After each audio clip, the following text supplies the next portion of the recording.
आपने देखना शुरू कर दिया है द एंगल और मैं हूं आपके साथ छवि अवस्थी। दोस्तों, आज सीएम अशोक गहलोत के लिए एक बड़ा दिन है क्योंकि आज उन्हें फिर एक बड़ी जीत मिली है। दरअसल जो बसपा के विधायक थे उनका कांग्रेस में विलय हुआ था और इस मामले को लेकर बीजेपी हो चाहे बसपा या फिर उन्हीं के गुट के कुछ जो बागी विधायक थे वो लगातार सीएम अशोक गहलोत को घेर रहे थे। लगातार वो उनका ये दलील थी कि ये जो विलय हुआ है ये गलत है।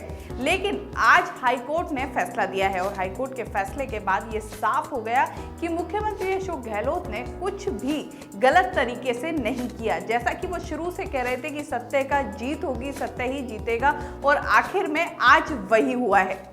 फैसले में कोर्ट की एकल पीठ ने विधानसभा अध्यक्ष को याचिका का निस्तारण करने के लिए कहा है। कोर्ट ने स्पष्ट रूप से कहा है कि जब तक स्पीकर याचिका पर कोई फैसला नहीं दे देते तब तक कोर्ट इस मामले में कोई दखल नहीं देगा। स्पीकर की याचिका निस्तारण करने के बाद अगर किसी पक्ष को कोई शिकायत होती है तो उस मामले में दाखिल याचिका पर कोर्ट में कोई दखल दे सकता है।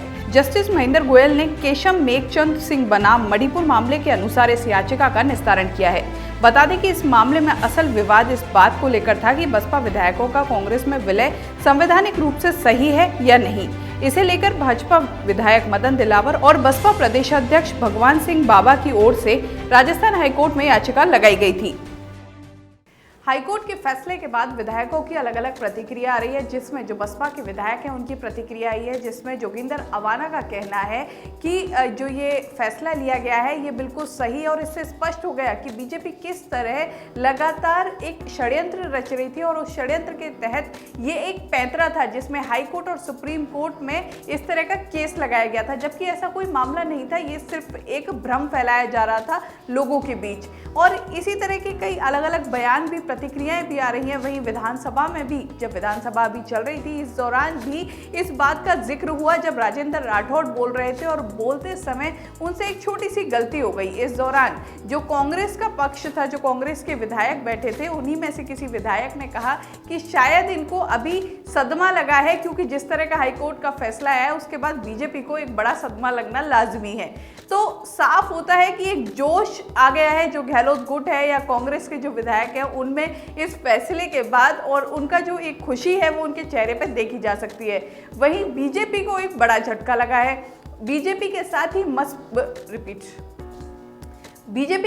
ही बसपा को भी एक बड़ा झटका लगा है क्योंकि जिस तरह के मायावती की तरफ से भी बयान आए थे, लगातार ट्वीट किए गए थे उनकी तरफ से, जब ये पूरा एक मामला चल रहा था, राजस्थान के सियासी जो हड़कंप मचा हुआ था उस दौरान, तो कह सकते हैं कि इस पूरे मामले का अब सुलटारा हो चुका है, पूरा मामला खत्म हो चुका है क्योंकि अब स्पीकर के पाले में बॉल जा चुकी है। और स्पीकर ने ही पहले जब इन बसपा विधायकों का विलय हुआ था वो स्पीकर की रजामंदी से हुआ था। स्पीकर इसमें पूरी तरह सहमत थे, उसके बाद ये पूरा विलय हुआ था। ऐसे में 3 महीने का समय दिया गया है स्पीकर को कि वो इस पूरे मामले पर अपनी प्रतिक्रिया दे, अपना निर्णय सुनाए और इस मामले का निस्तारण करें।